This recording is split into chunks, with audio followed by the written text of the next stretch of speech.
You know that feeling when you try to pull off a massive lie, but the receipts just keep piling up until the whole house of cards collapses. That is exactly where Meghan Markle finds herself right now. This wasn't just a bad PR move. This was supposed to be the global icon relaunch the moment she stepped out of the royal shadow and into her own spotlight as a high-fashion power player. But instead of a coronation, Paris became a crime scene of embarrassed brands, leaked invoices, and a mysterious Mr. X that has Prince Harry allegedly screaming behind closed doors. We've seen her fumble before, but what happened at the Hotel Plaza Athénée isn't just a mistake, it's a scandal that exposes the terrifying reality of their finances and the lengths she will allegedly go to keep up appearances. And the worst part, the truth didn't come from a tabloid, it came from the very people she tried to play. Let's be real, Paris Fashion Week is the Shark Tank of the celebrity world. You're either in or you're desperate. And for months, the word on the street was that Meghan was plotting a massive entry. We're talking front row A-list, I have arrived energy. The narrative her team was pushing was that Balenciaga, yes, the same Balenciaga that's been radioactive since that child exploitation ad scandal, was begging for her presence. But as soon as the cameras started flashing outside the show, the cracks in the story started to show. It started with the arrival, usually when a duchess arrives the seas part. It's organized chaos. But witnesses on the ground said this felt frantic. There was this weird energy, like she was trying too hard to catch the light. And then came the moment that made the entire internet cringe in unison. Did you see the video with the designer? She goes in for this grand, familiar embrace, trying to look like his best friend and muse. And it resulted in this awkward head-butting fumble. He barely seemed to register her as a VIP. It wasn't the greeting of a brand ambassador. It was the greeting of someone who showed up unannounced and is trying to act like they belong. And that's because, according to insiders, she didn't belong. The rumors coming out of Paris are brutal. They suggest that Balenciaga didn't send a formal invite with a fat check attached. The word is, she invited herself. She allegedly reached out, pulled strings, and framed it as her supporting a friend to get a seat. It's the classic influencer move, fake the partnership until it becomes real.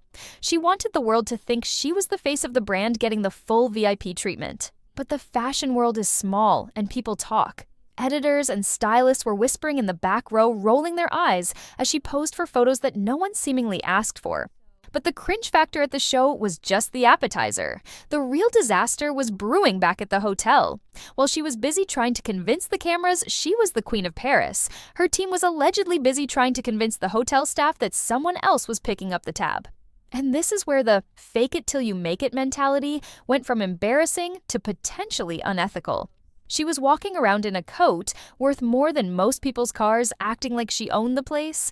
But the credit card on file told a completely different story, one that would soon have legal teams scrambling.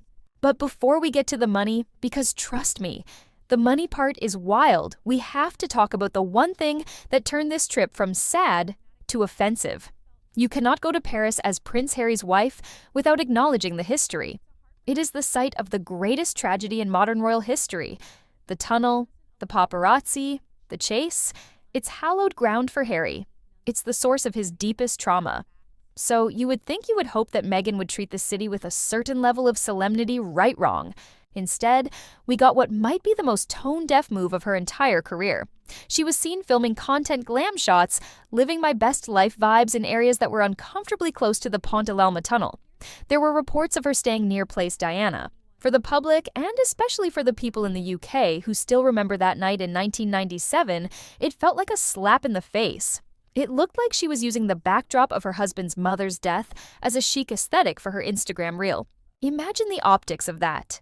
You are in the city where your husband's mother was essentially hunted to death by cameras, and you are there hunting for cameras. You are rolling down the window, wearing the big sunglasses, courting the very media frenzy that Harry has spent his entire life fighting against.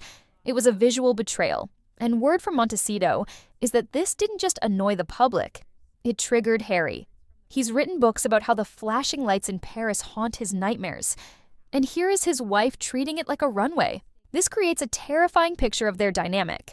Is she so disconnected from his trauma that she doesn't see the issue? Or does she just not care because the rebrand is more important? It feeds into this narrative that she uses the royal connection when it suits her, like the title, the crest, the Duchess luggage tags, but completely ignores the responsibility and the pain that comes with it. She wanted the Diana comparison, the People's Princess 2.0, but she forgot that Diana's magic came from empathy, not from a staged photo op in a Balenciaga coat. This was the moment the public sentiment shifted from "she's annoying" to "she has no moral compass." And while the internet was dragging her for the insensitivity, the hotel staff at the Plaza Athénée were preparing to drag her for something else entirely, the bill. Okay, let's get into the financial scandal, because this is the stuff that destroys reputations in Hollywood. The Hotel Plaza Athénée is not a Holiday Inn. It is the pinnacle of Parisian luxury. We are talking about red geraniums on every balcony, Eiffel Tower views, and suites that cost $20,000 a night. That is a down payment on a house gone in 24 hours. When you book a room like that, you are making a statement. The story Meghan's camp wanted out there was simple. I am a global superstar, and luxury brands fight to pay for my presence. The assumption was that Balenciaga, in exchange for her gracing their show, was footing the bill for the penthouse, the private car, the security detail, the room service, the works. It's a standard arrangement for actual A-listers. If Beyoncé goes to Paris, Beyoncé doesn't pay. That's how it works. But then the French tabloids dropped the bomb. Sources inside the hotel leaked that the booking was weird from the start. It wasn't under a straightforward agency account. And when the bill came due, Balenciaga's accounting department was allegedly like, "Excuse me, we didn't authorize this." Can you imagine the humiliation? Imagine the hotel manager contacting the brand expecting a quick wire transfer, and the brand responding with, "We have no agreement with Ms. Markle for accommodation." It implies she or her team used a corporate code or dropped the name to secure the booking and the perks, assuming they could smooth it over later, or that Balenciaga would just eat the cost to avoid a scene. It's the classic, "don't you know who I am?" move. But Balenciaga, who is already trying to save every penny and rebuild their own image, wasn't playing ball. They distanced themselves immediately. They made it clear she is a guest, not a partner. This left a massive 5-figure bill floating in the wind. And for a couple that is constantly crying, "Poverty, remember Harry was cut off financially," this is a disaster. It screams grifter. It validates every whisper that they are living way beyond their means, trying to keep up with the Clooneys and the Oprahs on a budget that is rapidly shrinking. It's the Anna Delvey effect. If you have to trick people into thinking you're rich, you aren't rich. And once the hotel staff realized the sponsorship was fake, the treatment changed. The smiles got tighter. The Duchess treatment evaporated. She went from royalty to a liability in the blink of an eye. But if Balenciaga didn't pay, and Archewell didn't pay, who did? This is the twist that turned this from a simple embarrassing moment into a full-blown mystery. When the dust settled, the bill was paid. But the name on the receipt wasn't Windsor, and it wasn't Mountbatten Windsor. It was traced back to a corporate entity linked to a wealthy Hollywood media investor. For legal reasons, the press is calling him Mr. X. But the description points to a powerful figure in the entertainment industry, someone Meghan has been courting for months. This changes everything. Why is a random Hollywood businessman paying for Meghan Markle's Parisian vacation? What is the transaction here? In Hollywood, nobody gives you $50,000 worth of luxury for free. There is always a hook. Is he investing in her lifestyle brand? Is he buying influence? Or is it something more personal? The optics are terrible. It makes her look like she's seeking a sugar daddy financier to prop up the lifestyle that Harry can no longer afford. It completely undermines her independent feminist brand. You can't preach about female empowerment and self-made success while secretly relying on a wealthy man to pay for your hotel room because your own brand is too toxic to get a sponsorship. And let's look at the timeline. Emails surfaced allegedly showing her pitching this Mr. X regarding her American Riviera Orchard brand months prior. So this Paris trip wasn't a fashion statement, it was a business pitch disguised as a holiday. She was performing wealth to attract investment. She needed to look like she was thriving to convince this guy to cut a check. It's a house of mirrors. She used Balenciaga to look important to Mr. X and used Mr. X's money to look important to Balenciaga. But when the two didn't align, the truth spilled out. This revelation allegedly shattered the fragile peace in Montecito. Because if there is one thing Prince Harry is sensitive about, it's other men having control over his wife and his life. He grew up watching his mother be manipulated by powerful men with money. Now he's seeing his wife entangled in financial webs with guys he barely knows, all because they need the cash. We have to talk about what happened when she got back to California. You'd think she would come home to a supportive husband, but reports say the atmosphere at the Montecito mansion was icy. Harry was reportedly livid. You have to understand his position.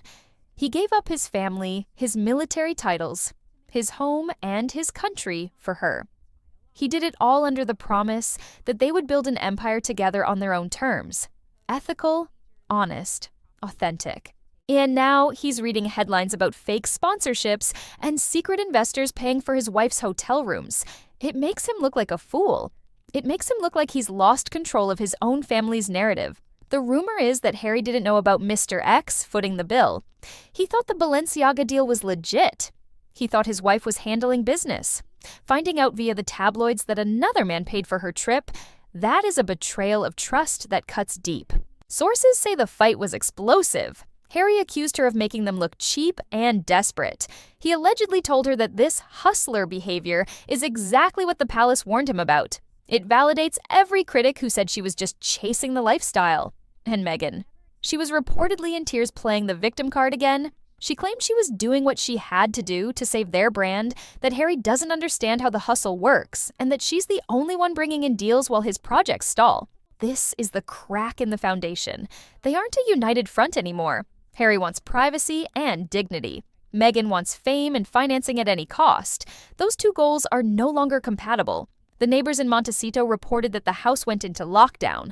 Curtains drawn, security tight, no sightings for days. It wasn't a romantic staycation, it was crisis management. They were trying to figure out how to spin this before the Mr. X identity gets fully leaked and destroys whatever credibility they have left. While they were fighting in Montecito, Hollywood was reacting in the only way it knows how: silence. The phone stopped ringing. You see, the one thing brands hate more than scandal is unauthorized scandal. If Meghan is willing to use Balenciaga's name without permission, what's stopping her from doing it to Dior or Gucci or Netflix? She has become a liability. Stylists are whispering that she's radioactive. No major fashion house wants to dress her because they're afraid she'll spin it into a fake partnership and drag them into a PR mess. She wanted to be the next Amal Clooney respected chic untouchable.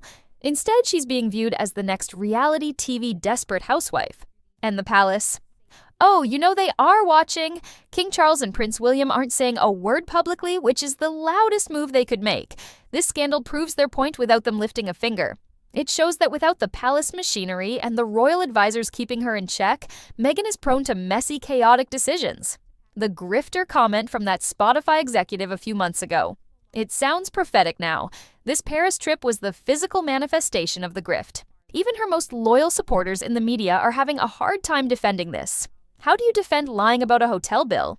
How do you defend using a tragedy tunnel for clout? You can't. The fan base is shrinking, the allies are disappearing, and the industry is closing its doors. So where does this leave them?